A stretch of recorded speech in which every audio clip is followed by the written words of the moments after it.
سر arrange marriages اور love marriages میں بے وفائی کا پیٹرن ڈفرینٹ ہوتا ہے اور کس طرح سے ہوتا ہے؟ اس کے لیے پہلے ہم ارینج میرج اور لو میرج کی ڈائنامکس کو دیکھ لیتے ہیں. لو میرج میں دونوں نے شادی سے پہلے ٹائم اور ایموشنز انویسٹ کیے ہوتے ہیں. وہ ایک دوسرے کو بہت اچھی طرح سے جان رہے ہوتے ہیں, انہوں نے بہت زیادہ ٹائم دیا ہوتا ہے, چھوٹی چھوٹی باتیں ایک دوسرے سے شیئر کی ہوتی ہیں.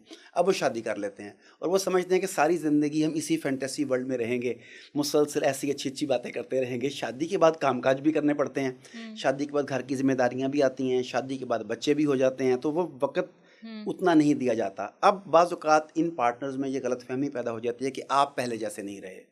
پہلے تو آپ مجھے اتنا وقت دیتے تھے, یہ کرتے تھے, یہ کرتے تھے, اب آپ مجھے ٹائم ہی نہیں دیتے. وہ سمجھتا ہے کہ یہ عدم توجہ جو ہے, توجہ نہ دینا, یہ شاید بے وفائی ہے یا مجھ میں انٹرسٹ کم ہو رہا ہے. پھر انتقامی طور پہ میں بھی کسی اور جگہ پہ اپنے ٹائم اور ایموشنز کو انویسٹ کرنے لگوں.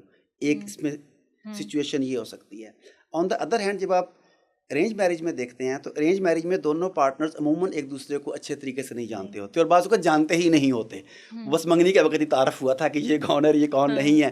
اب آپ کی کمپیٹیبلٹی بلڈ ہونے میں وقت لگنا ہے, ایک دوسرے کے مزاج کو سمجھنے میں وقت لگنا ہے. اب شادی ہوئی, چند ہفتے گزرے, چند مہینے گزرے, لیکن آپ ایک دوسرے کو سمجھ نہیں پا رہے. اب سمجھ نہیں پا رہے تو بجائے اس کے کہ آپ سمجھنے کی کوشش کریں, آپ سمجھتے ہیں کہ ہمارا میچ نہیں ہے, کمپیٹیبلٹی نہیں ہے, یہ میری سوچ سے, میرے مزاج سے مختلف ہے, تو مجھے کوئی ایسا آدمی یا ایسی خاتون ڈھونڈنی چاہیے جو میرے مزاج سے مطابق ہو. آپ اپنی توجہ کو کسی اور طرف انویسٹ کرنے لگ جاتے ہیں.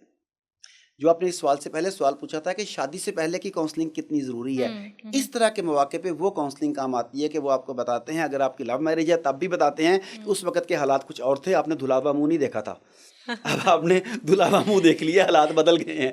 نہیں سر, ویسے لو میرج کے بارے میں کافی یہ بات کہی بھی جاتی ہے کہ یہ بدل گئے ہیں. آپ کو لگتا ہے ویسے اس کے پیچھے کیا سائیکالوجی ہے؟ یہی وجہ ہے کہ اب ٹائم اتنا نہیں, اصل میں بدلا نہیں ہوتا. ہاں ایک ہی ہوتا ہے کہ ایک چیز جب آپ کی دسترس میں نہیں ہے نا, آپ کو بہت اچھی لگتی ہے. ہاں میں عام طور پہ مجھے شعر شور بالکل ناپسند ہیں, مگر آج آپ کو دیکھ دیکھ کے پتہ نہیں کوئی ایک اور بات یاد آتے جا رہے ہیں. وہ کہتا ہے کہ جب تک دور ہے تو تیری پرستش کر لیں, کہ ہم جسے چھو نہ سکیں اسے خدا کہتے ہیں. تو جب تک وہ دسترس میں نہیں ہے, لگتا ہے کہ سبھی کچھ یہی ہے, یہی میری زندگی ہے, اس کے بغیر میں جی نہیں سکتا. پھر جب آپ نے کوشش کر کے اسے حاصل کر لیا تو آپ کا ٹارگٹ پورا ہو گیا. اب اس کے بعد پھر نئی منزلیں, نئے ٹارگٹ.